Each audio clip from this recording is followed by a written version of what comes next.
Kayak mungkin sekarang sambil menunggu pertanyaan nih Kak dari teman-teman yang banyak ini, aku mau nanya ke Kakak dulu nih.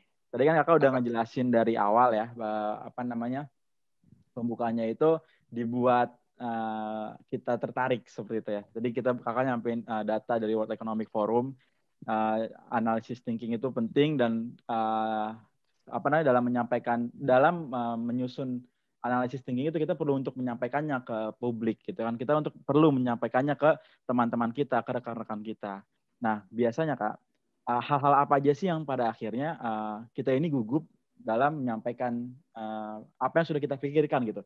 Momennya sih biasanya kalau menurut aku ya, anak-anak ini udah prepare, kita ini udah oke, udah siap gitu buat menyampaikan. Latihan di depan kaca banyak kali gitu ya. Ya itu Kak, mungkin itu kali ya Kak. Kalau dari Kak Akbar nih, gimana Kak pandangannya Kak? Oke. Apa ya? Balik lagi tadi sebenarnya ketika aku menyampaikan di presentasi bahwa gugup adalah isunya semua orang kayak gitu. Sehingga sebenarnya isunya Mas Asmi juga sebenarnya juga tentunya aku pernah alami kayak gitu. Nah, biasanya apa sih yang membuat kita gugup kayak gitu? Yang membuat kita gugup yang mungkin aku bisa refleksikan dari pengalamanku juga adalah ketika kita merasa bahwa kita kurang percaya diri dengan kemampuan yang kita miliki kayak gitu. Kita merasa bahwa kita takut kayak gitu, bahwa orang-orang tidak akan mau untuk mendengarkan kita. Kita merasa takut itu karena mungkin sebagian besar dari kita kurang memiliki pengetahuan ataupun kurang memiliki kemampuan untuk membangun rasa ingin tahu dari para penonton kita kayak gitu. Kita mungkin seringkali ketika kita berbicara ke orang-orang tuh kayak memalingkan muka dari kita atau bahkan mereka ngobrol sendiri kayak gitu yang membuat kita rasanya tuh kayak kesel ataupun kayak rasanya kayak wah orang-orang nggak mau mendengarkan aku nih untuk presentasi kayak gitu. Nah, pertanyaannya adalah apakah teman-teman sudah berusaha untuk membangun perhatian dari para pendengar kayak gitu? Karena yang mampu untuk membangun perhatian itu bukanlah pendengar kayak gitu. Orang-orang tidak akan mau untuk mendengarkan secara sukarela, tetapi seorang pembicara yang baik harus bisa untuk membangun atmosfer itu kayak gitu. Sehingga mungkin itu yang penting untuk kita perhatikan sehingga kita juga tidak merasa gugup di proses presentasi kita kayak gitu. Dan sebenarnya ketika kita di awal itu berusaha untuk menyampaikan hal-hal yang membuat kita nyaman dan juga untuk membuat para pendengar kita mau mendengarkan kepada kita, rasanya juga akan semakin lebih mudah ataupun lebih enteng istilahnya kayak gitu bagi kita untuk menyampaikan gagasan-gagasan yang mungkin nanti akan jadi gagasan-gagasan yang berat kayak gitu. Sehingga jangan langsung mulai dengan berat-beratnya dulu nih Kak Asmi kayak gitu, tetapi mulai dari hal-hal yang ringan sehingga itu bisa untuk membuat kakak juga menjadi nyaman dalam proses penyampaian presentasi kakak kayak gitu. Sehingga tidak merasa gugup lagi kayak gitu. Oke. Jadi poinnya kita harus menguasai materi kita dulu gitu ya. Dan dalam menyampaikan ke publik itu juga perlu apa ya? Jangan sampai langsung ke poinnya. Kita pembukaan dulu kayak gitu kayak ambil perhatian dari audiens dulu dan kita mungkin juga bisa riset kebutuhan audiens. Audiens ini mau mendengarkan kita atau tidak. Kurang lebih kayak gitu berarti kayak. Oke Kak, Betul. ini udah banyak banget nih Kak di kolom chat ini banyak banget nih dari teman-teman. Tapi coba aku aku coba aku rangkum gitu dari setiap pertanyaan teman-teman. Intinya gini Kak, ada yang banyak yang nanya bagaimana cara menumbuhkan kepercayaan diri ketika berada di panggung gitu, kayak di depan umum. Kadang kita suka merasa nggak percaya diri aja gitu. Mungkin karena suara kita kurang bagus gitu kalau mungkin jadi MC atau mungkin karena penampilan look kita kurang oke, bisa jadi kayak gitu. Nah, itu yang pertama bagaimana cara meningkatkan kepercayaan diri, Kak. Nah, yang kedua, biasanya dalam menghadapi nervous gitu ya, kadang suka getar ya, tangan kita suka getar gitu, kadang kaki getar gitu, padahal kita udah persiapan nih Kak. Nah, itu bagaimana sih cara kita improve gitu Kak? Biasanya kan dalam kalau misalkan di depan publik kan otomatis kita nggak bisa dong balik ke belakang layar lagi untuk persiapan gitu kan. Yang pasti kita harus improve tuh di depan publik. Nah itu gimana Kak cara menghadapinya? Kalau dari Kak Akbar nih, mungkin dua itu dulu Kak, cara meningkatkan kepercayaan diri dan bagaimana improve di depan publik kayak gitu. Oke. Pertanyaan yang menarik kayak gitu teman-teman, dan juga ini sering kali ditanyakan juga kayak gitu tentang gimana sih Kak sebenarnya cara kita untuk menarik orang-orang untuk mau untuk mendengarkan kita kayak gitu. Ketika kita merasa bahwa kita memiliki sejumlah kekurangan kayak gitu teman-teman. Tetapi hal yang ingin aku sampaikan justru adalah yuk kita syukuri dari apapun yang kita miliki kayak gitu. Karena hal tersebut sama sekali sebenarnya tidak mempengaruhi proses wicara publik yang kita ingin lakukan. Balik lagi ingin aku tekankan bahwa wicara publik adalah bagaimana caranya kita untuk menyampaikan gagasan yang kita miliki kepada orang-orang kayak gitu. Dan sebenarnya untuk menyampaikan gagasan itu sebenarnya tidak perlu untuk teman-teman untuk jadi ganteng dulu, ataupun untuk jadi teman-teman untuk jadi cantik dulu, ataupun memiliki suara seperti semerdu siapa ya, semerdu Rosa kayak gitu. Tidak seperti itu kayak gitu teman-teman. Tapi sebenarnya lebih kepada bagaimana teman-teman mampu untuk menumbuhkan trust, mampu untuk menumbuhkan kepercayaan kepada para pendengar untuk mendengarkan teman-teman. Semisal teman-teman tahu bahwa suara teman-teman kurang baik kayak gitu, maka pikirkan hal lain yang bisa kemudian menarik perhatian para penonton kayak gitu. Misal teman-teman memang tidak memiliki spesialisasi di bidang tarik suara kayak gitu, maka teman-teman juga bisa untuk membuat salindia ataupun paparan yang menarik bagi orang-orang untuk kemudian mampu untuk mendengarkan teman-teman kayak gitu. Sehingga sebenarnya jawabanku adalah secara sederhana adalah tidak perlu untuk memikirkan kelemahan kita kayak gitu, tetapi pikirkan kekuatan kita. Di mana kekuatan kita, maka maksimalkan itu kayak gitu. Dan itu sama sekali tidak berbeda dengan dunia wicara publik ataupun dalam dunia kita sehari-hari kayak gitu. Jangan hanya berfokus kepada kekurangan kita. Karena semisal kita hanya berfokus untuk itu, maka kita tidak akan pernah ada lebihnya, teman-teman. Kita ditakdirkan sebagai manusia pasti harus memiliki kekurangan, karena semisal kita sempurna, maka ya kita akan seimbang dengan Tuhan kayak gitu. Dan itu bukanlah hakikat kita sebagai manusia kayak gitu. Sehingga mari kita sadari bahwa setiap orang tuh punya kekurangannya masing-masing kayak gitu. Sehingga daripada kita hanya berfokus untuk memikirkan tentang kekurangan kita, kelemahan kita, maka maksimalkan kekuatan kita kayak gitu. Kayak gitu teman-teman. Sehingga misal teman-teman memang memiliki suara yang baik, maka ya udah gunakan itu untuk membangun kepercayaan diri teman-teman kayak gitu. Semisal teman-teman merasa bahwa memiliki kemampuan membuat paparan yang baik dengan berbagai macam desain yang menarik kayak gitu. Yaitu silakan teman-teman untuk memaksimalkan itu. Tetapi secara sederhana teman-teman, ketika teman-teman percaya pada kekuatan doa kayak gitu ya teman-teman, itu juga bisa jadi sumber kepercayaan diri teman-teman kayak gitu. Misalnya teman-teman merasa bahwa wah aku bikin presentasi kayaknya nggak bagus, suara juga nggak bagus kayak gitu, terus habis itu kayak merasa kayak kurang cantik dan lain sebagainya, itu sebenarnya subjektif, sangat subjektif kayak gitu untuk cantik dan ganteng dan lain sebagainya itu teman-teman fokuskan untuk berdoa kayak gitu. Karena dengan doa itu kita percaya bahwa ada kemampuan di luar kita yang kemudian mampu untuk mampu menolong kita kayak gitu teman-teman. Sehingga sebenarnya tidak perlu yang namanya kita merasa kurang percaya diri. Karena kita tahu bahwa setiap orang punya kelemahannya masing-masing. Dan juga kita tahu bahwa kita punya kekuatan yang mampu untuk menyukseskan kita mau dimanapun itu kita berada kayak gitu teman-teman. Sehingga mungkin itu jawaban sederhananya. Senantiasa tekankan pada kemampuan ataupun kekuatan yang teman-teman miliki. Dan kemudian ketika tadi pertanyaan kedua tentang gemetaran ataupun gugup ataupun demam panggung kayak gitu ya teman-teman. Itu sebenarnya ada satu proses yang bisa dilatih kayak gitu teman-teman. Hal yang ingin aku sampaikan adalah ketika teman-teman memang baru pertama kali terjun di dunia bicara publik ataupun baru pertama kali bicara di depan panggung, sangat normal kayak gitu teman-teman. Bagi teman-teman untuk merasa gugup, tangannya gemeteran ke sana ke sini, dan juga kemudian berjalan dari ujung panggung sana ke ujung panggung sini kayak gitu karena teman-teman merasa ingin menenangkan diri. Iya nggak sih kayak gitu nggak sih, biasanya kita untuk menenangkan diri itu kayak kita jalan-jalan kayak gitu, terus habis itu malah justru para penonton kurang fokus untuk mendengarkan kita karena kita sangat sangat sibuk untuk berjalan ke sana dan kemari kayak gitu. Tapi yang ingin aku tekankan orang adalah memang proses bicara publik itu bukanlah satu proses yang bisa dipelajari semalam kayak gitu. Kita perlu yang namanya proses untuk bisa memiliki kemampuan bicara publik yang baik. Kita perlu untuk memiliki proses pembiasaan diri untuk kemudian bisa nyaman kayak gitu teman-teman. Jadi misal teman-teman masih baru sekali, 2 kali, 3 kali ada di atas panggung dan merasa gugup, itu sangat tidak apa-apa kayak gitu teman-teman.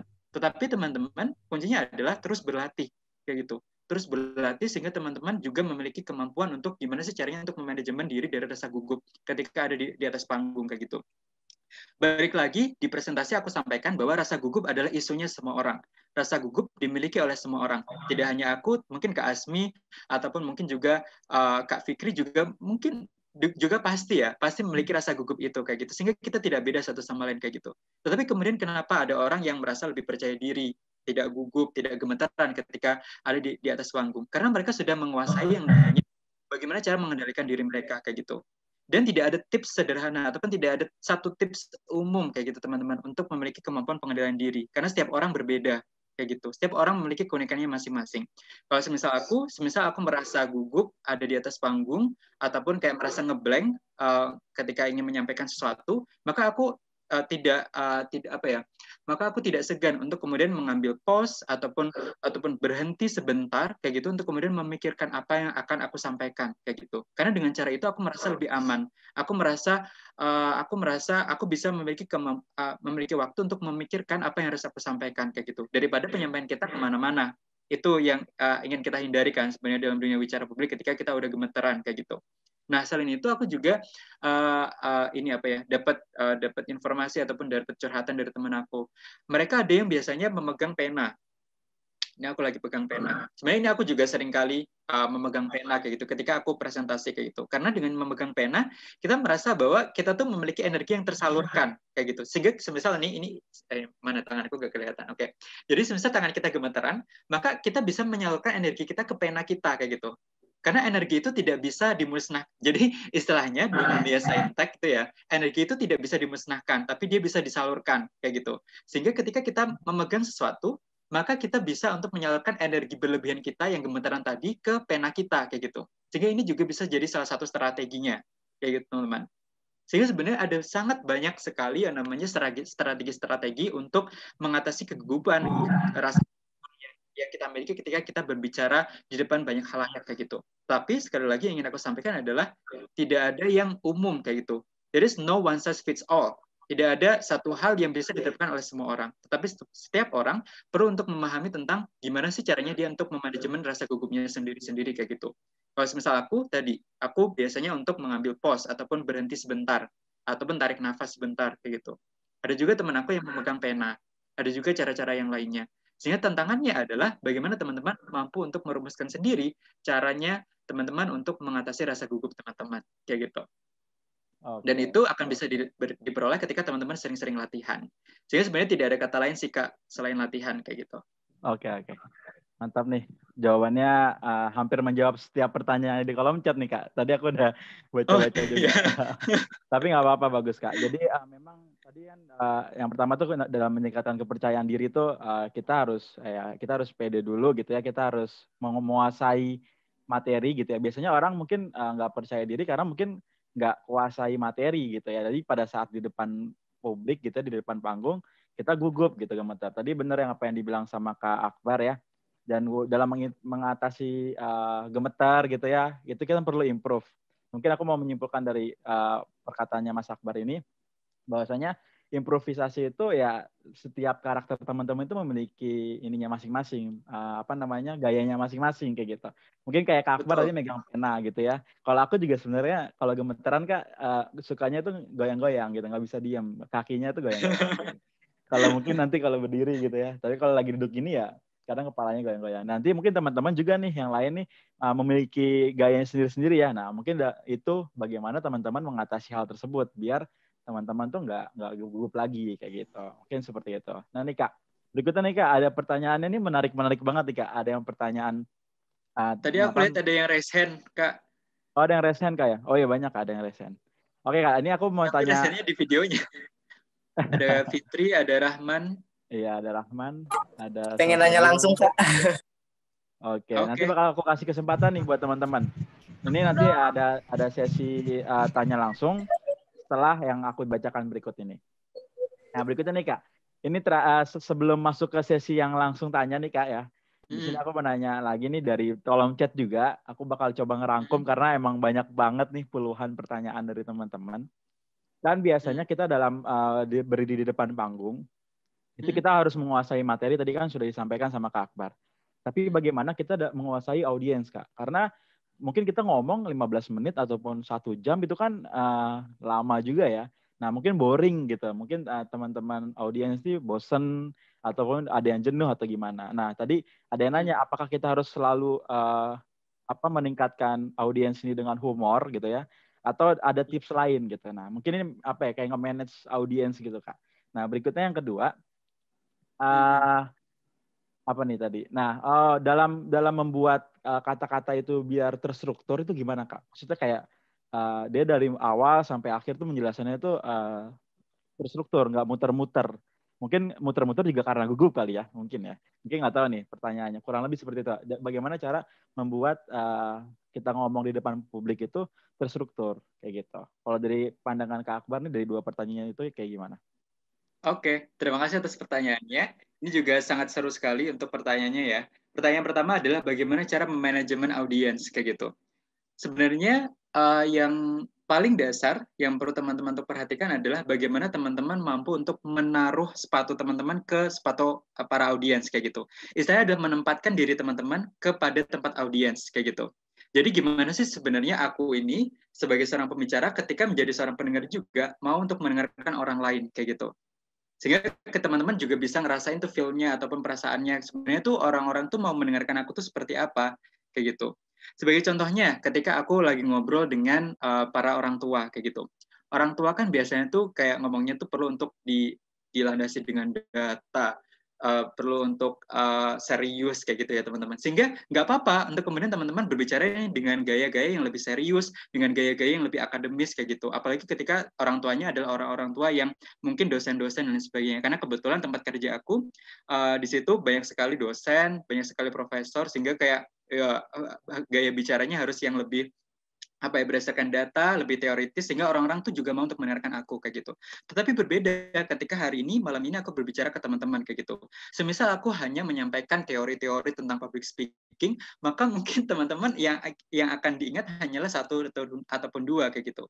Sehingga oleh karena itu pada malam hari ini aku berusaha untuk menyampaikan materiku tuh dengan lebih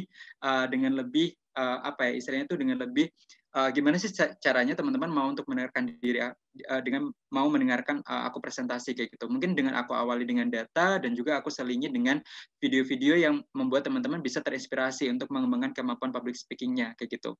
Sehingga balik lagi cara untuk memanajemen audiens yang menurutku paling dasar adalah bagaimana kita mampu menempatkan diri kita di tempat audiens, di posisinya audiens kayak gitu. Audiensnya seperti apa? Apakah mereka dari latar belakang apa kayak gitu, apakah mereka orang tua ataupun mereka adalah seorang akademisi, apakah mereka adalah seorang anak TK mungkin, ataukah mereka adalah anak-anak SMA, itu kan berbeda-beda kayak gitu. Sehingga sebenarnya cara untuk manajemen audiens adalah pertama ya kita mengetahui dulu sebenarnya audiens kita tuh siapa kayak gitu. Baru kita berusaha untuk menempatkan diri kita kepada posisi mereka kayak gitu. Nah, dan itu sebenarnya juga menggarisbawahi bahwa pada akhirnya proses penyampaian gagasan ini bukanlah semata-mata kita berusaha untuk mendoktrin orang-orang untuk menerima gagasan dari kita tentang apapun itu. Tapi kita sebagai pembicara juga perlu untuk memahami bagaimana orang-orang tuh mau untuk mendengarkan kita juga begitu. Terus kemudian yang kedua adalah bagaimana sih caranya untuk memiliki kalimat-kalimat yang terstruktur kayak gitu. Sebenarnya ini juga satu proses yang tidak sebentar kayak gitu teman-teman, karena untuk memiliki kemampuan berpikir yang terstruktur perlu untuk dilatih kayak gitu. Mungkin rasanya berat, tapi pada akhirnya semisal teman-teman mau untuk menerapkan ini dalam kehidupan sehari-hari, ini akan sangat membantu teman-teman kayak gitu. Jadi yang bisa aku sampaikan adalah sering-seringlah menulis. Karena dengan cara menulis, teman-teman akan bisa untuk menempatkan gagasan teman-teman itu secara lebih terstruktur kayak gitu. Karena kan biasanya dalam menulis itu kita menyampaikan apa yang paling penting dulu, baru contoh-contoh mungkin biasanya. Karena kan biasanya kalau dalam menulis kita biasanya diajarkan di sekolah-sekolah itu kita memulainya dengan kalimat utama dan kemudian memiliki gagasan-gagasan pendukung kayak gitu. Sehingga ketika kita terbiasa dengan bahasa tulis, maka kita juga akan bisa menyampaikan bahasa lisan kita juga dengan lebih terstruktur kayak gitu, teman-teman. Nah, mungkin sebagai sedikit contoh kayak gitu, ketika tadi Kamala Harris menyampaikan bahwa demokrasi di Amerika Serikat adalah bentuk dari perjuangan kayak gitu. Demokrasi tidaklah diberikan kayak gitu. Dia mengawalinya dengan satu hal yang besar kayak gitu. Dengan kalimat utamanya adalah dengan cara menyatakan bahwa ada seorang congressman di Amerika Serikat yang menyatakan bahwa demokrasi adalah bukanlah suatu hal yang diberikan, tetapi itu adalah suatu hal yang dilaksanakan kayak gitu. Baru kemudian dia tadi menyampaikan detail-detailnya di kalimat-kalimat dia selanjutnya kayak gitu. Sehingga mungkin itu caranya untuk bisa memiliki kata-kata terstruktur. Sering-seringlah menulis kayak gitu. Karena dengan menulis kita akan melatih kemampuan kita untuk menempatkan gagasan kita. Mana dari yang paling penting menuju ke hal-hal yang lebih sederhana. Kayak gitu sih, Kak. Oke, oke. Mantap banget nih. Jadi buat teman-teman nih yang kalau misalkan gugup gitu ya di depan audiens, bingung nih ngelihat audiensnya kok pada bengong tidur gitu ya kan. Tadi Kak Akbar bilang kita harus tahu kenali dulu nih audiensnya siapa. Apakah dia kalangan umur remaja gitu ya atau mungkin umur 20-an ke atas atau mungkin orang tua gitu. Nah, itu kita harus perlu mengenalnya. Nanti pada saat kita berbicara di depan publik, kita paham apa yang harus kita lontarkan gitu ya. Mungkin kalau kita pengen ngelawak gitu ya, ngebuat humor, kita cocok gitu loh. Jangan sampai kita udah buat persiapan apa namanya humornya nih, tapi nggak masuk ke mereka sama aja bohong. Nah mungkin Betul, kayak gitu Kak ya. betul. Bayangkan bintang Emon, bintang Emon berbicara di depan para profesor kayak gitu. Semisal konteksnya adalah pembicaraan yang serius, maka mungkin bintang Emon tidak jadi semenarik ketika dia public speaking di depan halayak kayak gitu, iya kan, di depan panggung kayak gitu. Sehingga orang yang berbeda, audiens yang berbeda juga membutuhkan manajemen yang berbeda. Oke, benar-benar benar. Kita harus menyesuaikan dengan apa yang nanti dihadapkan di audiens dengan audiens kayak gitu. Oke, thank you banget nih Kak. Jawabannya aku benar-benar dapat manfaat banget nih ilmu dari Kakak juga. Nah, berikutnya aku pengen kasih kesempatan buat teman-teman yang berani untuk menanyakan secara langsung. Karena emang udah banyak banget nih Kak yang raise hand gitu ya. Aku coba dari sudut paling kiri atas. Ini ada Mas Rahmansyah kalau di layar aku kayak gitu ya. Oke, buat Mas Rahmansyah dipersilakan nih buat nanya langsung ke Mas Akbar. Baik, terima kasih Kak Asmi untuk kesempatannya. Bismillahirrahmanirrahim. Assalamualaikum warahmatullahi wabarakatuh. Waalaikumsalam warahmatullahi wabarakatuh. Selamat malam Kak Akbar, Kak Asmi, teman-teman semua. Perkenalkan Halo, nama selamat saya malam, Rahman. Malam. Perkenalkan nama saya Rahman. Saya merupakan seorang mahasiswa dan saya berasal dari Aceh.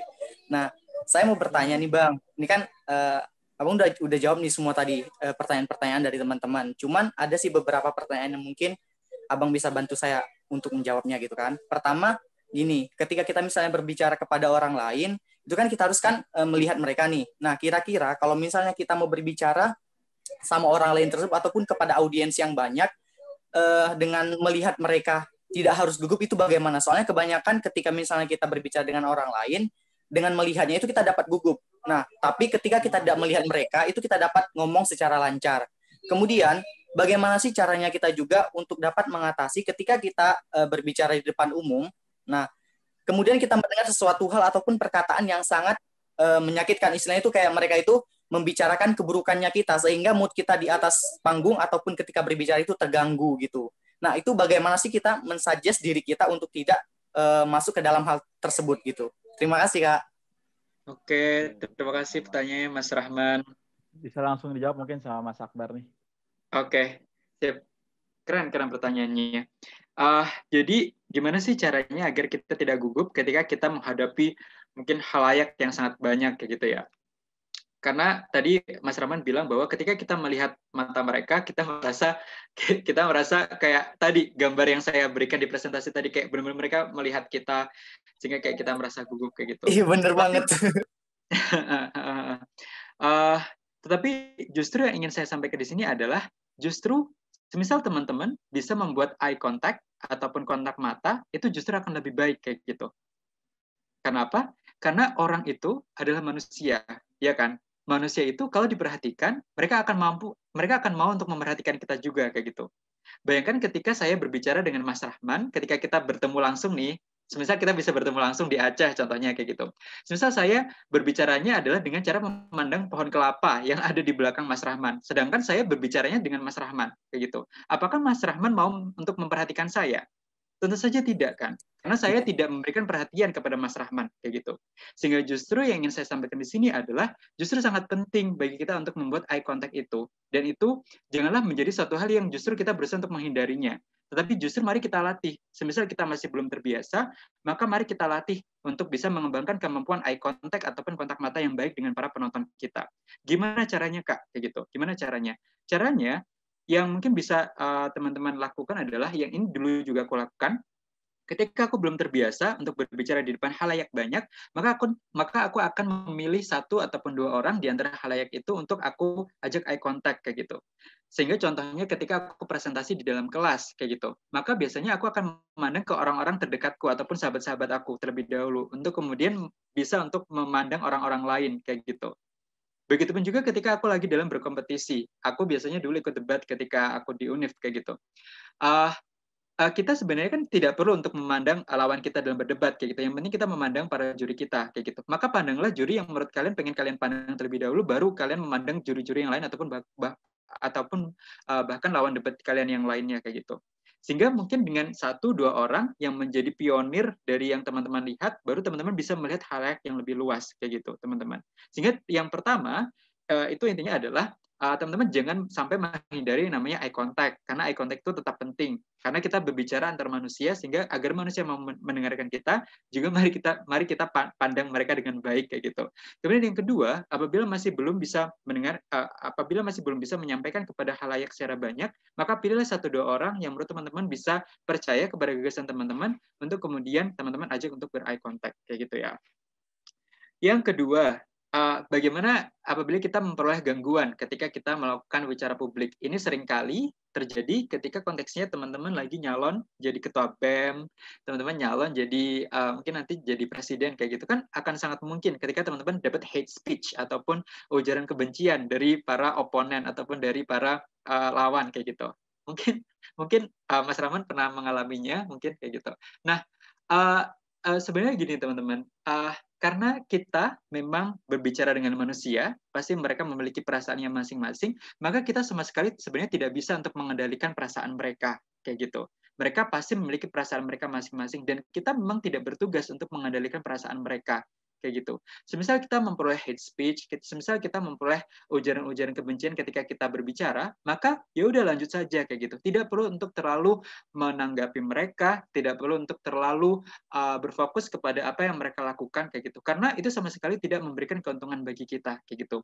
Fokuslah kepada hal-hal yang bisa kita kontrol kayak gitu, daripada berusaha untuk mengontrol hal-hal di luar kita yang sama sekali bahkan tidak bisa kita kontrol kayak gitu. Sehingga mungkin ini tidak ada saran secara spesifik, tetapi lebih kepada bagaimana kita mampu untuk mengendalikan diri kita kayak gitu. Bagaimana kita tetap mampu untuk meyakini bahwa ketika aku udah berbicara, maka aku harus juga bisa menyelesaikan pembicaraan aku itu kayak gitu. Sehingga tidak perlu untuk merasa mungkin merasa sedih ya ketika prosesnya berbicara kok ada yang bilang hate speech dan lain sebagainya kayak gitu. Ya itu ada suatu hal yang normal. Tapi pada akhirnya yang ingin kita lakukan adalah bagaimana pesan kita tersampai kayak gitu. Sehingga sebelum pesan itu tersampai, jangan pernah mundur kayak gitu istilahnya. Jangan pernah mundur untuk kemudian kayak aduh ini aku sedih banget, aku udah nggak bisa lanjut lagi kayak gitu. Jangan seperti itu. Karena mungkin ada pesan yang nantinya membuat orang-orang itu sadar ketika pesan itu sudah disampaikan kayak gitu. Sehingga percayalah untuk mengontrol apa yang bisa kamu kontrol daripada untuk hanya memperoleh pengaruh dari hal-hal eksternal yang sama sekali tidak bisa kontrol kayak gitu. Gitu sih Kak. Semoga menjawab ya. Terima kasih banyak Kak Akbar. Waduh, terima kasih banyak. Oke, mantap. Luar biasa nih Kak. Ini banyak banget Kak pertanyaan, aku nggak bohong, banyak banget apa yang dari tadi Kakak sampaikan. Sama tadi Kakak juga jawab dari setiap pertanyaan yang aku sudah bacakan tuh malah makin diulik lebih dalam nih Kak sama teman-teman. Tapi nggak apa-apa. Ini seru banget nih kita bahas buat semuanya. Sebelum aku mempersilahkan ke teman-teman yang untuk menanyakan secara langsung, aku mau membacakan dulu nih Kak yang ada di kolom chat.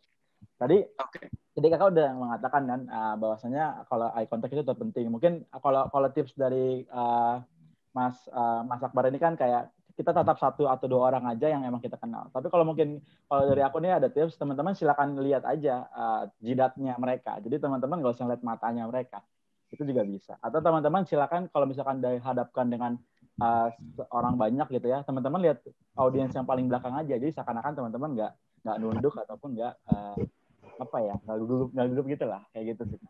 Nah mungkin betul. Bener juga tuh apa yang tadi dibilang Mas Akbar. Aku awal-awal juga gugup banget sih kalau ngomong di depan umum. Iya. Jadi intinya jangan malah menghindari para audiens kita kayak gitu, karena mereka perlu untuk kita pandang kayak gitu. Betul. Oke, betul banget nih. Oke teman-teman, ada lagi nih Kak pertanyaan di kolom chat ini. Ada yang nanya kalau kita introvert tuh gimana cara biar kita bisa percaya diri. Terus ada juga nih Kak yang nanya kadang kan kalau di sekolah atau di kampus gitu ya, kita kadang-kadang suka disuruh dosen atau disuruh teman kita untuk maju ke depan buat presentasi, tapi kita nggak punya persiapan apa-apa. Nah, gitu gimana cara nangkepinnya? Ada juga yang tadi yang kayak gitu. Ada juga yang pertanyaannya mirip kayak kalau kita pada saat berdiskusi gitu ya, beraksi, kadang kita tiba-tiba disuruh orasi gitu kan di depan publik, kita bingung mau nyampaikannya itu gimana. Itu ada juga kayak nanya kayak gitu. Mungkin ini hampir mirip dari pertanyaannya. Jadi bagaimana? Yang pertama, ketika kita ditunjuk dosen, gitu, ditunjuk guru, ataupun ditunjuk teman untuk maju ke depan, tapi kita nggak punya persiapan nih, gitu. Kita kayak mengikat lah bahasanya. Itu kalau dari Kak Akbar, dalam menghadapi situasi seperti itu, bagaimana cara kita mungkin tipsnya lah. Apakah kita harus tenang dulu atau apa? Nah, mungkin kayak gitu, Kak. Itu yang pertama. Yang kedua, kita orangnya introvert, kita pengen percaya diri nih, Kak, ngomong di depan publik. Itu gimana, Kak? Kalau untuk orang-orang introvert, mungkin ini tadi aku coba ngerangkum ya pertanyaan dari teman-teman semua. Mungkin 2 itu dulu, Kak. Silakan. Oke, sip. Oke, aku jawab dari yang pertama ya. Semisal tiba-tiba kita diminta untuk berbicara di depan publik kayak gitu, padahal kita masih belum memiliki persiapan materi mungkin, atau bahkan belum sempat berlatih sebelumnya kayak gitu. Tetapi teman-teman, semisal teman-teman ada yang ikut debat di sini, debat itu ada proses yang namanya impromptu speech kayak gitu. Jadi ini adalah satu kegiatan kita menyampaikan gagasan kita secara impromptu. Artinya kita tidak memiliki waktu yang banyak untuk mempersiapkan itu kayak gitu. Sehingga mungkin aku akan berusaha untuk memetik refleksi ataupun pelajaran dari situ kayak gitu. Nah, ketika aku diminta untuk melakukan impromptu speech ataupun menyampaikan gagasan secara langsung kayak gitu, maka aku akan berusaha untuk sedapat mungkin untuk pertama kali itu untuk menuliskan poin-poin yang ingin aku sampaikan kayak gitu. Jadi kayak aku tuliskan aja tuh poin-poin utamanya kayak gitu. Aku tuliskan terlebih dahulu poin-poin utamanya sebelum maju kepada halayak kayak gitu. Dan kemudian aku bawa catatan kayak gitu. Karena catatan itu akan jadi tempat aku juga untuk menyalurkan energi tadi ya. Jadi kayak kan tadi kan di awal kan sempat ada yang nanya kayak gimana sih caranya agar tidak gemetaran kayak gitu. Nah, dan ketika impromptu speech aku biasanya kayak bawa kertas dan disitulah sebenarnya aku menyalurkan energiku yang berlebihan ketika aku merasa gugup kayak gitu. Nah, di kertas itu kan tadi kan udah ada catatan-catatan kecil tentang apa-apa saja yang perlu kita sampaikan kayak gitu. Mulailah yang paling pertama itu mulailah dengan satu hal yang mudah kayak gitu. Mungkin dengan cara menyapa orang-orang, mungkin juga dengan menyapa dosen yang menyuruh kita untuk presentasi kayak gitu, ataupun mungkin dengan cara menyampaikan fakta-fakta ataupun menyampaikan hal-hal menarik dari isu yang ingin kita bicarakan kayak gitu, sehingga tidak langsung kepada materi yang ingin kita sampaikan kayak gitu. Sehingga sebenarnya impromptu speech adalah satu hal yang juga balik lagi bisa dipelajari tentang gimana sih caranya kita untuk menyampaikan gagasan kita dalam waktu yang sangat singkat persiapannya kayak gitu ya. Dan sebenarnya di situ tuh ketika kita melakukan impromptu speech, kayak kita kita tidak perlu untuk merasa bahwa takut untuk menjadi tidak sempurna kayak gitu. Karena balik lagi yang namanya impromptu speech, semua orang memiliki persiapan yang sedikit kayak gitu. Sehingga sedikit apapun materi yang kita sampaikan, tetaplah percaya diri dengan apa yang teman-teman sampaikan. Kayak gitu ya teman-teman. Sehingga memang tidak mudah untuk mempersiapkan impromptu speech, tetapi dengan cara berpegang teguh kepada kepercayaan diri kita dan juga untuk menyiapkan apa yang bisa kita siapkan, itu mungkin bisa jadi cara untuk menguasai kemampuan berbicara secara langsung atau impromptu kayak gitu. Nah, kemudian bagi teman-teman yang introvert kayak gitu, apakah kemudian dunia bicara publik hanyalah dunianya orang-orang ekstrovert kayak gitu? Justru pertanyaanku kayak. Karena sebenarnya balik lagi di presentasi yang aku sampaikan tadi bahwa bicara publik adalah dunia semua orang, dan ini memang seharusnya jadi dunia semua orang. Karena dalam kehidupan sehari-hari kita tidak bisa hidup sendiri, teman-teman. Kita perlu untuk menyampaikan gagasan yang kita miliki kepada orang lain, kepada halayak, sehingga gagasan yang kita miliki itu bisa jadi gagasan yang berguna. Bisa menjadi, misal kita lagi bisnis, kita menyampaikan ide bisnis ke orang lain, ya ide bisnis kita itu bisa benar-benar jadi bisnis yang bermanfaat bagi orang-orang kayak gitu.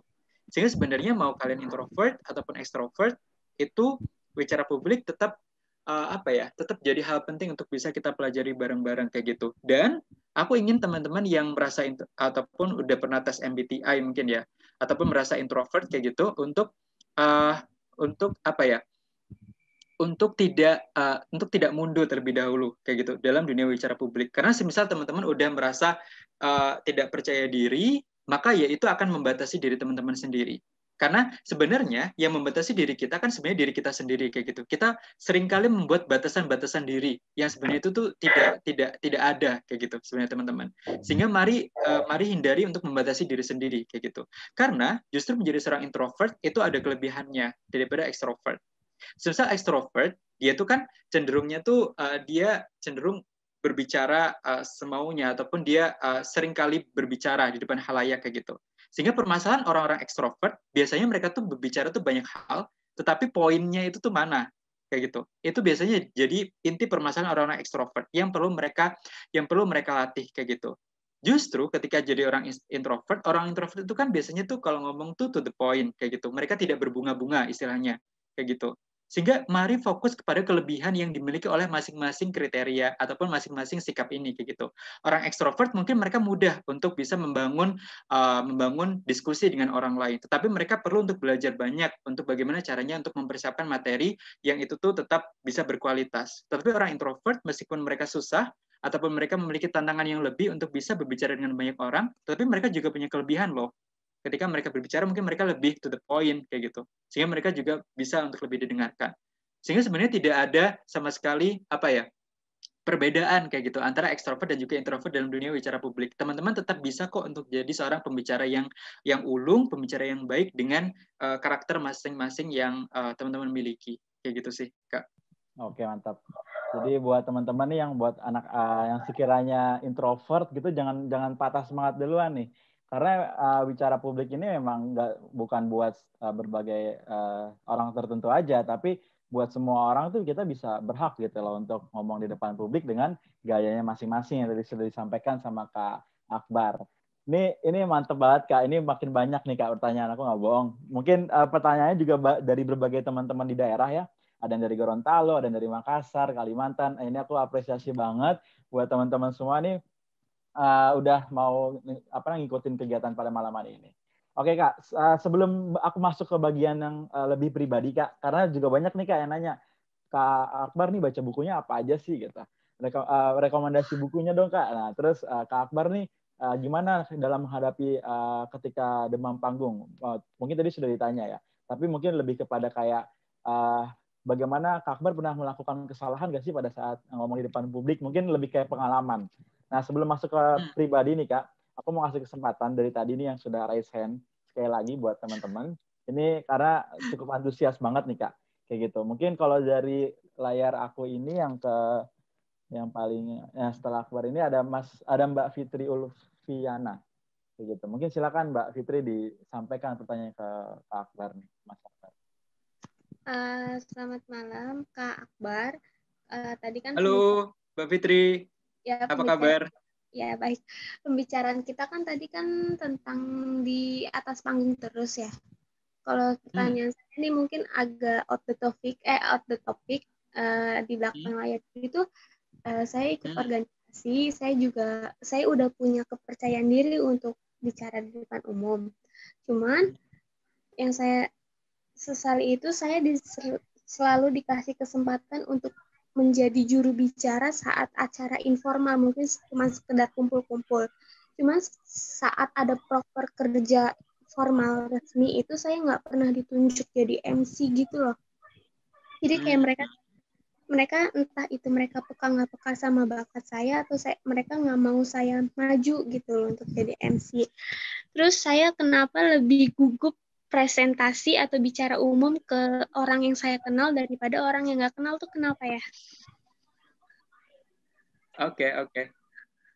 Jadi tadi yang awal ini ya, kayak kenapa orang-orang kurang percaya pada saya untuk ini ya, membawakan acara-acara formal.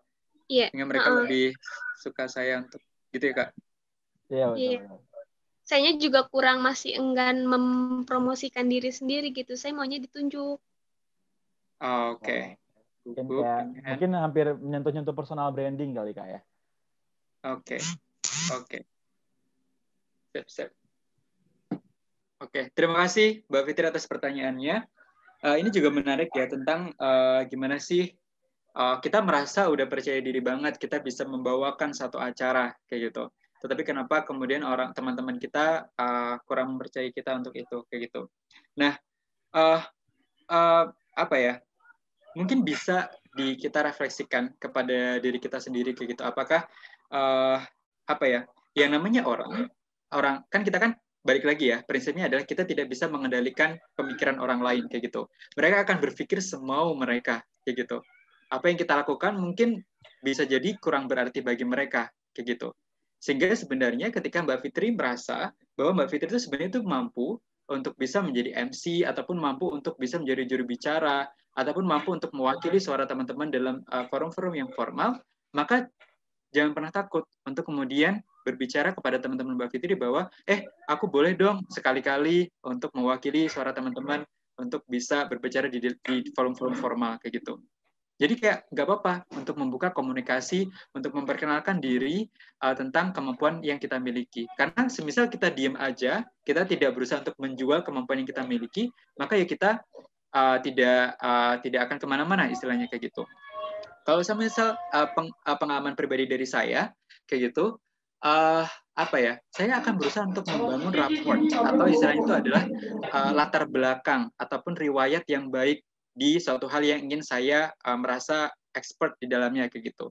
Misal dalam hal public speaking, saya agar teman-teman saya percaya bahwa saya memiliki kemampuan public speaking yang baik, maka saya sedari kuliah kayak gitu senantiasa berusaha untuk ikut dalam lomba debat, ikut dalam proses lomba-lomba presentasi kayak gitu-gitu. Sehingga orang-orang tuh akan percaya dari kita tuh bukan hanya dari apa yang kita lakukan kayak gitu, tapi dari apa yang mungkin berhasil kita peroleh kayak gitu. Karena yang namanya manusia, mereka melihat apa yang mereka bisa lihat. Bukti nyatanya tuh apa kayak gitu. Dan kadang-kadang itu memang sulit dalam hubungan kita menjalin hubungan antar manusia kayak gitu. Tetapi itulah kenyataannya kayak gitu.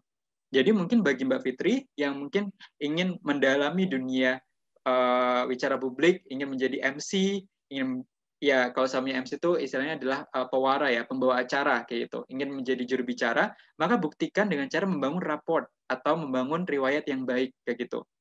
Mungkin ketika teman-teman di organisasi Mbak Fitri masih kurang melihat Mbak Fitri, maka coba tunjukkan itu di luar organisasi. Mbak Fitri ikut lomba, Mbak Fitri ikut apa ya?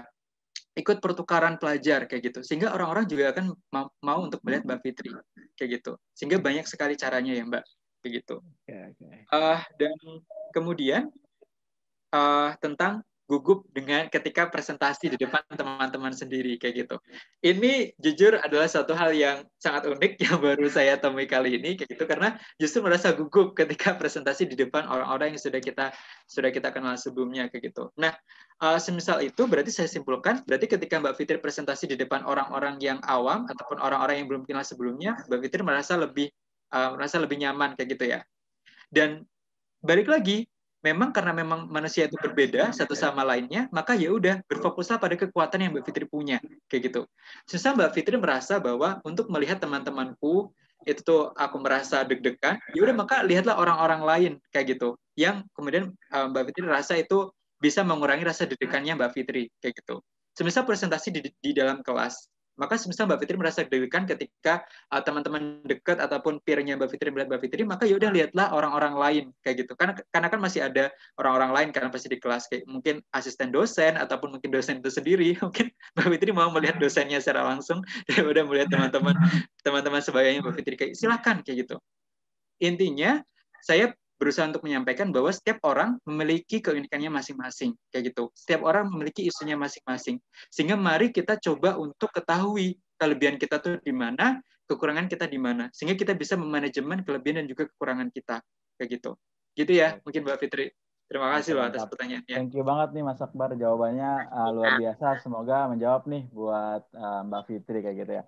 Kalau tadi Mas Akbar bilang kita tunjukin kemampuan kita. Kalau kata Panji Pragiwaksono bilang dia nggak bakal bisa ke Manchester United kalau dia nggak nyantumin kalau dia pengen ke Manchester United di Instagramnya kayak gitu. Jadi teman-teman kalau pengen ditunjuk jadi MC, kalau yang pengen ditunjuk jadi juru bicara atau apapun itu, teman-teman silakan tunjukkan itu gitu. Nanti mungkin teman-teman yang lain gitu ya, pasar secara umum itu bakal melihat gitu, bakal mencari. Kalau kata Panji Pragiwaksono kayak gitu sih Mas Akbar ya. Ini Berarti luar biasa nih. memberanikan diri menjual ya. Jangan nunggu ditunjuk aja. Betul. Betul, betul banget, Mbak. Karena yang bisa mengubah masa depan kita adalah diri kita sendiri, kayak gitu, ya kan? Yang bisa mengubah takdir kita adalah diri kita sendiri. Maka ketika kita ingin agar takdir kita tuh baik, maka ya udah lakukan hal-hal baik. Mari kita ubah hidup kita juga jadi lebih baik, kayak gitu. Oke, mantap nih. Thank you banget Mas Akbar jawabannya. Ini Mas, ada pertanyaan di kolom chat. Yang pertama ini, gimana cara membuka kita berpidato gitu ya, ngomong di depan publik dengan opening yang wow gitu. Itu tipsnya apa gitu? Karena kan tadi Mas Akbar bilang 1 menit gitu ya atau berapa detik di awal kalimat yang kita ucapkan itu bakal menentukan perkataan kita yang nanti ke belakangnya. Nah, itu gimana tips dari Mas Akbar buat mulai pembukaan yang wow. Dan yang kedua, ini pertanyaannya tadi mana ya? Oke. Gimana cara Mas Akbar dalam menjawab pertanyaan audiens? Kan kadang audiens bertanyanya ini kan macam-macam ya.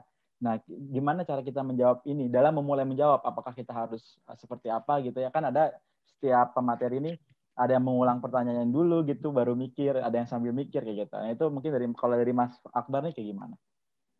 Oke. Yang pertanyaan pertama adalah tentang gimana sih cara membuat pembukaan pidato yang baik kayak gitu ya. Mungkin tidak hanya pidato, ataupun juga bisa presentasi, ataupun juga ketika kita membuka diskusi kayak gitu.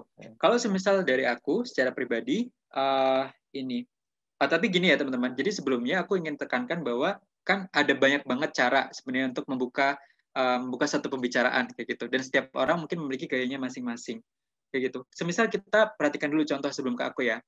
Contoh Najwa Shihab kayak gitu dalam membuka mata Najwa. Biasanya dia memaparkan kayak istilahnya itu bait-bait yang seirama, yang berirama kayak gitu kan di akhir-akhirnya kayak gitu, sehingga kita merasa lebih tertarik juga untuk mengikuti proses diskusinya kayak gitu. Ada juga Aiman Wicaksono yang berusaha untuk menyampaikan fakta-fakta sebelum dia memulai pembicaraan yang lebih serius kayak gitu. Dan yang biasa aku lakukan adalah aku biasanya lebih ke menyampaikan fakta-fakta menarik dari pembicaraan yang aku lakukan kayak gitu. Contohnya yang paling sederhana adalah tadi ketika aku mengawali presentasi pada malam hari ini, aku membukanya dengan fakta dengan berita dari World Economic Forum tentang top 10 skills yang dibutuhkan oleh para pekerja di tahun 2025 ke depan kayak gitu ya. Jadi kayak dari situ aku berusaha untuk membangun perhatian orang-orang bahwa penting loh untuk memiliki kemampuan bicara publik, karena tanpa memiliki kemampuan bicara publik yang baik, kemampuan analitis dan juga inovasi kita tidak akan jadi apa-apa kayak gitu. Sehingga mungkin dengan cara memaparkan fakta-fakta menarik ataupun juga dengan cara memaparkan hal-hal lain yang menarik kayak gitu, ataupun dengan gestur-gestur yang menarik, itu juga bisa jadi pembukaan yang menarik yang membuat orang-orang mau untuk mendengarkan kita kayak gitu. Tetapi balik lagi setiap orang punya gayanya masing-masing ya kayak gitu. Tapi yang paling sering aku lihat adalah kalau semisal pembicaranya formal ya, kita berusaha untuk membukanya dengan fakta menarik kayak gitu. Entah itu dari data ataupun dari kebiasaan-kebiasaan yang ada di masyarakat kayak gitu. Kemarin aku baru aja presentasi di depan pihak Museum Bank Indonesia kayak gitu, dan aku membukanya dengan justru memaparkan pengalaman aku kayak gitu, karena itu aku rasa itu bisa jadi bridging ataupun jadi jembatan yang baik bagi orang-orang di Museum Bank Indonesia itu untuk mendengarkan aku kayak gitu. Sehingga balik lagi ini beragam caranya, silakan teman-teman ketahui gimana caranya teman-teman merasa lebih mudah untuk membuka satu hal kayak gitu. Tapi balik lagi, pembukaan tetap jadi hal yang penting, sehingga teman-teman perlu untuk benar-benar memikirkan gimana cara membuka presentasi kayak gitu ya teman-teman. Nah, kemudian cara menjawab pertanyaan audiens kayak gitu. Biasanya kalau sama aku akan benar-benar dengarkan full terlebih dahulu terhadap apa yang ditanyakan kepada aku kayak gitu. Karena dengan cara mendengarkan aku akan bisa menangkap inti utamanya kayak gitu. Baru aku akan menyalin di buku kecil ini. Contohnya kayak aku sebenarnya sekarang lagi ada buku kecil. Ini buku kecil nggak ya? Ini ada buku catatan lah istilahnya kayak gitu. Jadi kayak semisal Mas Asmi tadi mempertanyakan ke aku kayak ada pertanyaan dari kolom chat. Oke, aku dengarkan dulu semuanya, baru aku catat sebenarnya itu poinnya itu apa kayak gitu. Dan kemudian aku dari poin tersebut aku akan pikirkan kayak gitu tentang apa jawabannya kayak gitu. Dan sebenarnya pertanyaan lain yang sering kali juga aku terima adalah gimana sih caranya Kak untuk menjawab pertanyaan yang kita sebenarnya tidak tahu jawabannya kayak gitu. Apakah kita harus tahu ataukah haruskah kita kayak merasa ya udah aku nggak tahu dan juga aku nggak mau menjawab kayak gitu. Nah, hal yang bisa aku sampaikan adalah semisal teman-teman memang tidak tahu jawaban dari ya, kenapa? Oh, nggak ada ya? Oke. Oke. Sip. Semisal teman-teman dapat pertanyaan yang jawabannya itu teman-teman tidak tahu, maka sebenarnya sangat tidak apa-apa bagi teman-teman untuk bilang, maaf, saya kurang mengetahui sebenarnya jawaban spesifik dari pertanyaan Anda. Maaf, saya belum mengetahui secara spesifik jawaban dari pertanyaan Bapak, Ibu, ataupun teman-teman, kayak gitu. Tapi, jangan berhenti di situ doang, kayak gitu. Coba teman-teman kemudian kemukakan bahwa teman-teman tuh memiliki keinginan untuk belajar lebih dari itu kayak gitu. Ini sebenarnya juga sering kali dialami ketika kita lagi wawancara kerja ya. Kayak kita kurang ketika kita ditanyain sesuatu hal terkait perusahaan yang kita lamar, tapi kita tidak tahu jawabannya. Maka janganlah jadi orang yang kemudian merasa sok tahu dan kemudian jawab hal-hal yang justru akan jadi salah kayak gitu teman-teman. Tapi jawablah apa yang emang teman-teman bisa katakan kayak gitu. Semisal emang teman-teman kurang tahu, ya udah bilang aja kurang tahu, tetapi saya ingin belajar lebih dari itu. Kayak gitu. Saya ingin belajar lebih setelah ini tentang permasalahan yang Bapak Ibu kemukakan kepada saya kayak gitu. Terus juga, semisal teman-teman lagi di kelas dan juga dapat pertanyaan dari teman-teman kayak gitu, dan semisal teman-teman nggak tahu kayak gitu jawabannya apa, teman-teman bisa aja nih kayak untuk kemudian bilang, oke, maaf, saya kurang tahu jawaban spesifik dari pertanyaan kamu, tetapi yang bisa saya bandingkan, jadi kayak coba cari contoh lain yang itu bisa untuk jadi perbandingan kayak gitu. Contohnya, saya dapat pertanyaan tentang bagaimana pendapat kamu tentang hubungan ini maaf ya, ini pertanyaan agak anak HI nih. Oke, jadi gimana sih pertanyaan? Gimana sih pendapat kamu tentang hubungan Amerika Serikat dan juga Indonesia di masa pemerintahan yang baru kayak gitu? Semisal saya kayak merasa, oh aku kurang baca nih tentang permasalahan ini sehingga aku kurang tahu kayak gitu. Ya udah aku akan jawab, maaf, saya kurang tahu jawaban pertanyaan Anda secara spesifik, tetapi mengacu kepada hubungan Indonesia dan juga Amerika Serikat di masa Trump ataupun di masa Barack Obama, kita bisa simpulkan bahwa kepentingan utama dari Amerika Serikat dan Indonesia adalah ini kayak gitu. Sehingga teman-teman tuh tidak terlihat effortless ataupun tidak berusaha sama sekali untuk tidak menjawab kayak gitu. Sehingga boleh untuk dan memang harus untuk mengetahui bahwa teman-teman tidak tahu, semisal tidak tahu, jangan malah berbohong, tetapi jangan juga menjadi effortless ataupun tanpa berusaha untuk menjawab pertanyaan dari pertanyaan yang ada kayak gitu. Karena yang namanya orang menjawab tuh pasti mereka butuh jawaban ya. Jadi jangan ditinggalin gitu aja. Benar. Gitu. Oke. Thank you banget nih Mas Akbar nih. Tadi Mas Akbar bilang kalau kita nggak tahu dalam menjawab gitu kita catat ya Mas. Kita ambil tarik poin intinya tuh apa dari setiap pertanyaan. Kadang ada orang nanya, kalau misalkan forum secara langsung kan kadang ada orang nanya kayak terus nanyanya itu panjang muter gitu kan, nah, sampai kita bingung. Tapi teman-teman jangan terfokus sama hal itu. Kalau kata Mas Akbar tadi, ambil poin utamanya apa. Ketika teman-teman udah dapat poin utamanya apa, ketika yang bertanya sudah selesai gitu ya, baru nanti kita jawab. Dan yang kedua tadi kalau kata Mas Akbar, kalau misalnya kita nggak tahu, teman-teman bisa bandingkan dengan apa yang teman-teman tahu dari pertanyaan tersebut, kayak gitu. Nah kalau misalkan aku mau nambahin sedikit, kalau teman-teman nggak tahu, teman-teman ya benar bisa kayak maaf saya nggak tahu, tapi teman-teman juga bisa nih kalau misalnya kayak kalau forum secara langsung kan kita kan open discuss gitu ya, jadi kita kayak mungkin ada yang bisa menjawab gitu, kita mau ngetes audiens yang lain itu juga bisa, karena dengan cara kayak gitu kita bisa meningkatkan manajemen audiens yang tadi, audiens semakin fokus dan lain-lain. Mungkin itu bakal panjang nih. Mungkin Mas Akbar udah jago nih, jam terbangnya udah tinggi banget. Kita mungkin bisa ngadain forum berikutnya nih.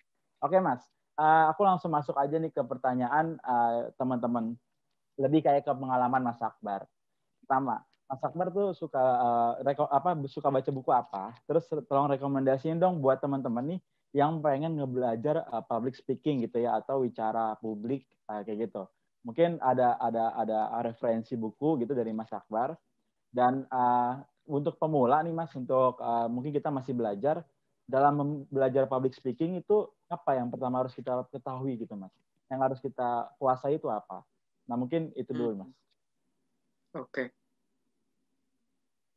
Oke. Sip. Yang pertama tentang aku sebenarnya sering baca buku apa? Aku paling sering sebenarnya baca buku sejarah kayak gitu.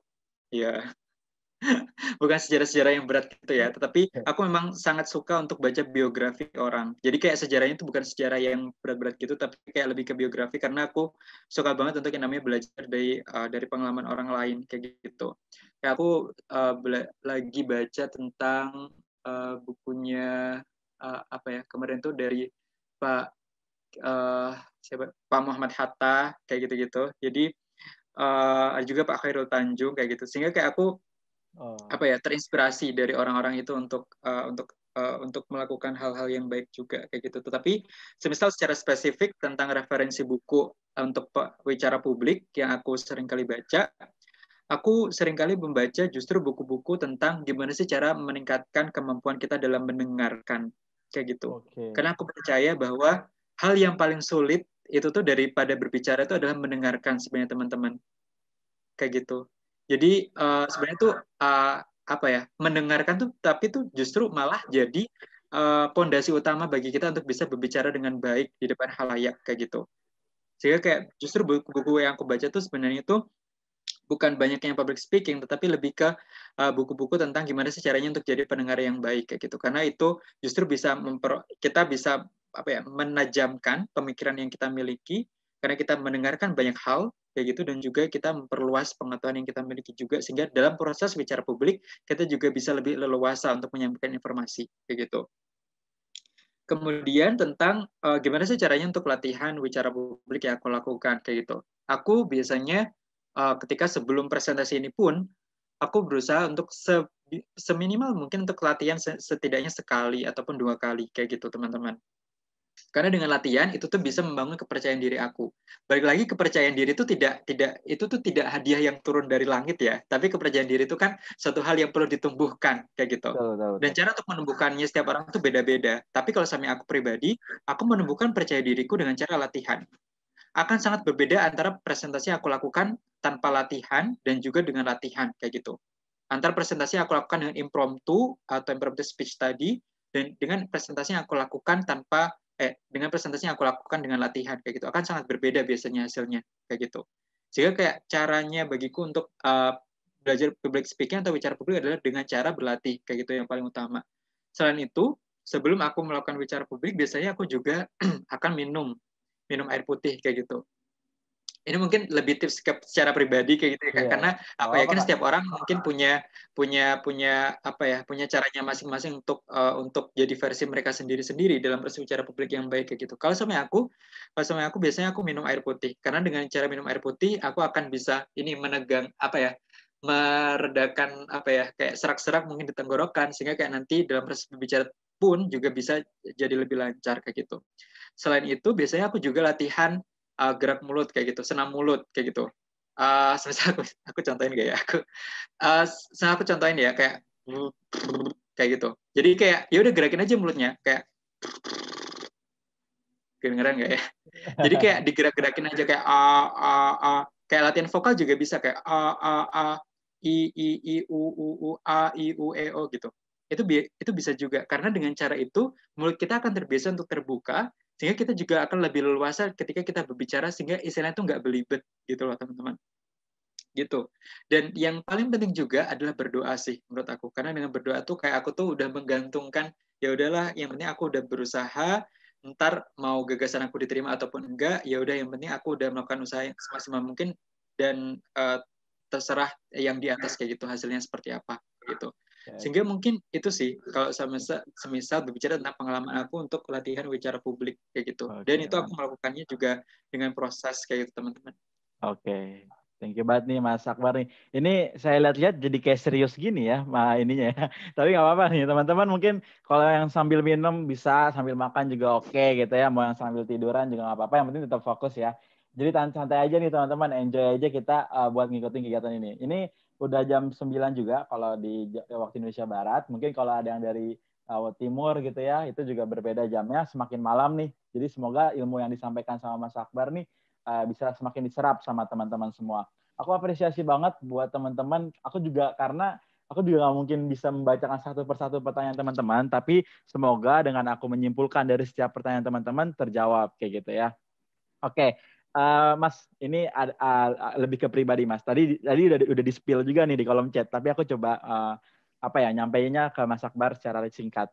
Mas Akbar pernah nggak sih ngalamin momen kayak di depan umum gitu ya, di depan publik, terus kayak pas sampai di depan publik tuh, di depan umum tuh ngeblank gitu Mas. Itu momen pas apa? Dan kalau dari Mas Akbar sendiri, itu gimana Mas ngatasinnya? Karena kan memang nggak mungkin dong kita tiba-tiba nggak jadi ngomong gitu kan nggak mungkin banget. Nah tadi ini yang pengen dikepoin nih sama teman-teman semua nih karena tadi banyak yang nanya kalau Mas Akbar sendiri itu gimana. Nah itu mungkin lebih ke pengalaman dan personal pribadi Mas Akbar nih. Boleh nih Mas dikasih tipsnya ke teman-teman semua nih dari mulai ngadepin gugup, terus mungkin bisa diceritakan momen-momen terburuknya gitu ya yang pernah Mas Akbar lalui. Oke, terima kasih atas pertanyaannya. Jadi sebenarnya teman-teman untuk bisa mungkin sampai ke titik sekarang ini sebenarnya kayak itu prosesnya panjang sih kayak gitu. Karena dulu justru ketika aku SD kayak gitu ya, kayak dunia bicara publik adalah suatu hal yang sangat menakutkan bagiku. Karena jujur kayak dulu tuh aku anaknya introvert kayak gitu. Sekarang ekstrovert, nggak tahu kayak proses perubahan mungkin ya. Kayak dulu tuh aku anaknya introvert banget kayak gitu. Dan sampailah pada suatu ini pengalamanku ya. Jadi pada saat SMP itu aku dikirim oleh orang tuaku untuk sekolah jauh banget dari rumah. Jadi kayak aku dari SMP itu udah harus ngekos kayak gitu. Dan otomatis di SMP ku tuh kayak nggak ada teman, aku tuh nggak ada teman SD yang sekolah di situ di SMP ku itu kayak gitu. Sehingga kayak teman-temanku tuh semuanya itu baru. Dan ada satu kelas di mana aku tuh harus presentasi untuk pertama kalinya. Dan itu tuh presentasinya sendiri kayak gitu. Jadi waktu itu sebagai seorang yang sangat-sangat menakuti dunia wicara publik, otomatis aku sangat gugup kayak gitu. Bahkan waktu itu pengalamanku aku Akbar ketika SMP kelas 1 ya, kayak ketika aku maju ke depan tuh aku udah nggak bisa ngomong apapun. Wah itu adalah pengalaman yang sampai sekarang aku nggak bisa lupakan. Dan tapi itu tuh justru jadi jadi gerbangku untuk belajar dunia bicara publik kayak gitu. Jadi kayak istilahnya tuh kayak kita emang nggak tahu ya cara Allah, cara Tuhan untuk menunjukkan jalan kepada kita ya. Tapi yang aku alami adalah dulu tuh kan aku takut banget nih dengan dunia bicara publik. Sehingga waktu itu pas waktu SMP kelas 1 ketika harus presentasi, aku bahkan nggak bisa berbicara apapun ke teman-temanku kayak gitu. Sehingga aku waktu itu cuman kayak diem aja dan teman-temanku tuh mulai kayak yang tahu nggak sih kayak yang teman-teman berisik kayak kenapa nih ini anak kenapa kayak gitu. Dan waktu itu kebetulan ada temanku yang kemudian ya udah maju aja ke depan kelas dan juga memberikan aku segelas air putih. Bukan segelas air putih tapi sebotol air putih kayak gitu. Aqua lah istilahnya kalau mau nyebut merek kayak gitu. Dan sejak dari situ nggak tahu kenapa aku kayak terpacu untuk kemudian aku nggak boleh kayak gini lagi. Aku harus belajar di bicara publik dan aku harus menaklukkannya kayak gitu istilahnya. Sampai sekarang pun aku juga masih belum menaklukkan banget ya tentang dunia bicara publik, tapi setidaknya tuh aku udah belajar kayak gitu, udah mau belajar untuk dunia bicara publik ini kayak gitu. Karena memang kalau sampai tidak dilatih ya udah kita nggak akan kemana-mana kan Kak kayak gitu. Jadi balik lagi ke teman-teman mungkin ya, kayak nggak apa-apa banget teman-teman untuk punya ketakutan di awal-awal tentang dunia bicara publik kayak gitu. Tapi jadikan ketakutan itu sebagai pelecut sebenarnya, sebagai pelecut teman-teman untuk mampu berkembang kayak gitu. Jangan jadikan ketakutan teman-teman justru jadi halangan bagi teman-teman untuk ya udah gue udah ditakdirkan nggak bisa nih tentang bicara publik. Jangan seperti itu. Karena balik lagi bicara publik adalah satu kemampuan yang seharusnya setiap dari kita tuh kuasai. Kayak gitu teman-teman.